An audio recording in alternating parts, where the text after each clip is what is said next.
Hi friends, welcome back to my YouTube channel MP successors. और आज के इस वीडियो में हम बात करने वाले हैं Madhya Pradesh daily current affair की सीरीज 175 के बारे में। और क्विक रिवीजन में आज हम यहां पर बात करेंगे कल के इम्पोर्टेंट क्वेश्चन की। तो फर्स्ट था कि हाल ही में ग्रेड 1 शो जंपिंग में रजत पदक जीतने वाले मध्य प्रदेश राज्य घुड़सवारी अकेडमी के पहले खिलाड़ी कौन बने हैं। तो ये हैं प्रणय खाले। नेक्स्ट यहाँ पर क्वेश्चन था हमारा कि मेडिकल कॉलेजों में नॉलेज शेयरिंग करने वाला मध्य प्रदेश देश में कौन से नंबर का राज्य बना है। तो ये है पहला। नेक्स्ट हम यहाँ पर बात करेंगे 17 फरवरी 2021 के क्वेश्चन में। तो आज का फर्स्ट क्वेश्चन है कि हाल ही में भारतीय वन सर्वेक्षण, यहाँ पर आप 2019 लिख लीजिएगा, 2019 की रिपोर्ट में वर्ष 2000 यहाँ पर 5 है। वर्ष 2005 की तुलना में मध्य प्रदेश में अति सघन वन क्षेत्र में कितने वर्ग किलोमीटर क्षेत्र में वृद्धि हुई है। तो यहाँ पर अगर हम बात करें तो ऑप्शन नंबर ए हमारा राइट आंसर होगा। 2437 वर्ग किलोमीटर क्षेत्र में वृद्धि हुई है 2019 में और 2005 से तुलना करी गई है। यहाँ पर अगर डिटेल में बात करें तो मुख्यमंत्री श्री शिवराज सिंह चौहान ने प्रदेश में अति सघन वन क्षेत्र में 2437 वर्ग किलोमीटर अर्थात 2,43,700 हेक्टेयर की वृद्धि होने पर वन समितियों और वन विभाग के प्रयासों की सराहना की है। और उन्होंने कहा है कि प्रदेश के लिए बड़ी उपलब्धि है और भारतीय वन सर्वेक्षण 2019 की रिपोर्ट में यह तथ्य प्रदर्शित किए गए हैं। तो भारतीय वन सर्वेक्षण के अनुसार वर्ष 2005 में प्रदेश में अति सघन वन क्षेत्र 4239 वर्ग किलोमीटर था, जो 2019 में बढ़कर 6676 वर्ग किलोमीटर अर्थात 6,67,600 हेक्टेयर हो गया है। तो ये आपको याद रखना है कि अभी मध्य प्रदेश का वन क्षेत्र जो है ये 6676 वर्ग किलोमीटर है। हम बात करेंगे अब वनोपज या वनों से रिलेटेड जो स्कीम वगैरह चलाई या योजना चलाई गई हैं उनके बारे में। तो लघु वनोपजों का न्यूनतम समर्थन मूल्य, तो ये इन पर बात करें तो प्रदेश में 32 लघु वनोपजों का न्यूनतम समर्थन मूल्य घोषित किया गया है। अनुग्रह अनुदान राशि बढ़ेगी। इस पर बात करें तो वीर गति प्राप्त वन कर्मियों के आश्रितों की अनुग्रह अनुदान राशि 10 लाख रुपए से बढ़ाकर 20 लाख रुपए की जाएगी। नेक्स्ट यहाँ पर है कि लघु वनोपज प्रजातियों का रोपण बढ़ेगा। तो लघु वनोपज का संवहनीय प्रबंधन के अंतर्गत विभागीय वृक्षारोपण में लघु वनोपज प्रजातियों के रोपण को 5% से बढ़ाकर 10% किया जाएगा। नेक्स्ट है यहाँ पर कि बफर में सफ़र की शुरुआत की गई थी। तो ये भी टर्म इम्पोर्टेंट है कि बफर में सफ़र के अंतर्गत बफर जोन में दिन एवं रात्रि सफारी, हॉट एयर बैलून तथा मचान गतिविधियों को शुरू किया गया है। नेक्स्ट है बाघ परियोजना। मध्य प्रदेश में जो बाघ परियोजना है ये संजय एवं सतपुड़ा बाघ परियोजनाओं के विकसित रहवासों में बाघों का पुनर्स्थापन किया जाएगा। और इसी तरह गांधी सागर और नौरा देही में बाघ पुनर्स्थापन के लिए गांधी सागर से 56 चीतल और नौरा देही में 318 चीतल पुनर्स्थापित किए गए हैं। नेक्स्ट है यहाँ पर तेंदुआ प्रदेश। तो बाघ प्रदेश के बाद देश के 26% तेंदुओं की संख्या के साथ मध्य प्रदेश तेंदुआ प्रदेश भी बन गया है। मध्य प्रदेश बाघ प्रदेश के साथ अब तेंदुआ प्रदेश भी है, तो ये आपको याद रखना है। और यहाँ पे 26% तेंदुओं की संख्या है पूरे भारत की संख्याओं में। ठीक है, तो भारत में तेंदुए की संख्या 12,852 है, जबकि मध्य प्रदेश में तेंदुओं की संख्या 3,721 है। तो ये भी आप याद रख सकते हैं ये आंकड़ा। नेक्स्ट है यहाँ इको पर्यटन। बात करें इको पर्यटन, तो इको पर्यटन के लिए 129 स्थल चयनित किए गए हैं मध्य प्रदेश में। और इको पर्यटन गतिविधियों के संचालन में वन समितियों को प्राथमिकता दी जा रही है।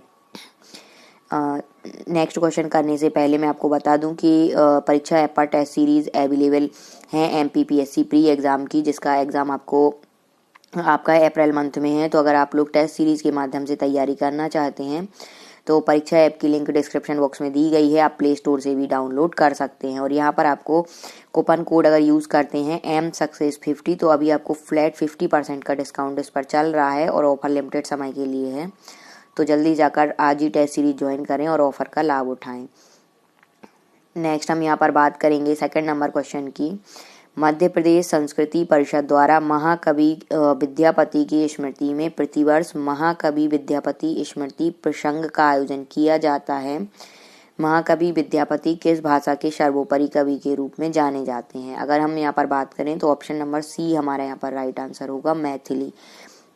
तो ये क्वेश्चन भी इम्पोर्टेंट है, आपको इनका नाम याद रखना है। संस्कृति विभाग और भोजपुरी साहित्य अकादमी मध्य प्रदेश संस्कृति परिषद द्वारा महाकवि विद्यापति की स्मृति में प्रतिवर्ष महाकवि विद्यापति स्मृति प्रसंग का आयोजन किया जाता है। तो ये आप याद रख सकते हैं किसके द्वारा किया जाता है, तो संस्कृति विभाग और भोजपुरी साहित्य अकादमी द्वारा। और यहाँ पर ये है कि महाकवि विद्यापति मैथिली भाषा के सर्वोपरि कवि के रूप में जाने जाते हैं, तो ये भी आपको याद रखना है।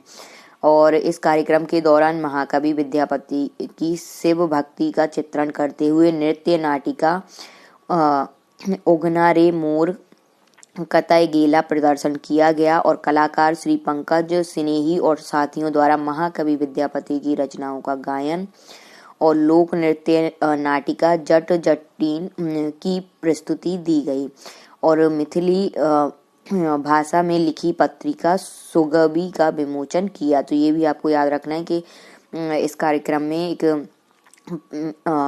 मैथिली भाषा की पत्रिका है ये सुगबी, इसका विमोचन भी किया गया।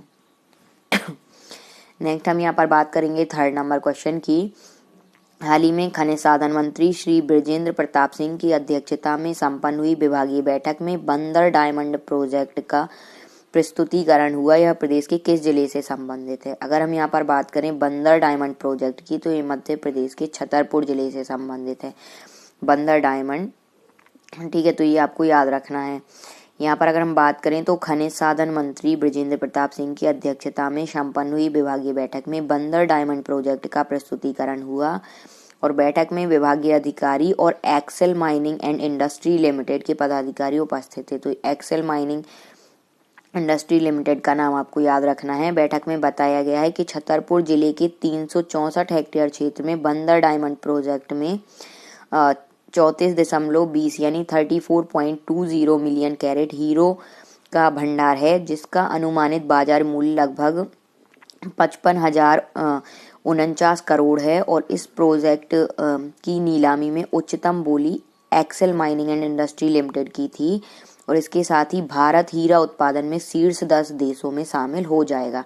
तो ये आपको याद रखना है, ये टर्म इम्पोर्टेंट है। ठीक है, और किसने इसकी जो नीलामी हुई है वो किसको सौंपी गई है, तो ये Excel Mining and Industry Limited को सौंपी गई है।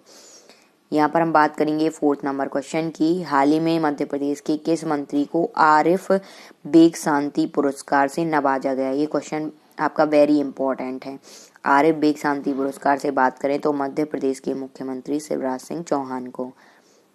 बात करें डिटेल में तो भाजपा के वरिष्ठ नेता एवं पूर्व केंद्रीय मंत्री रहे हैं आरिफ बेग और इनकी 86वीं जयंती के मौके पर मध्य प्रदेश के मुख्यमंत्री शिवराज सिंह चौहान को स्वर्गीय आरिफ बेग शांति पुरस्कार से सम्मानित किया गया।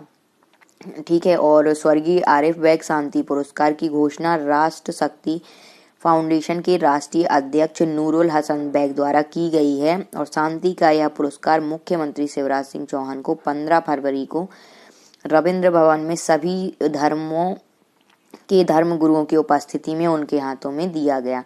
तो ये आपको याद रखना है और इस मौके पर तकरीबन 25 अलग अलग क्षेत्रों में उल्लेखनीय कार्य करने वाले समाज सेवी व्यक्तियों का सम्मान किया गया, जिसमें से मुख्यमंत्री शिवराज सिंह चौहान एक थे।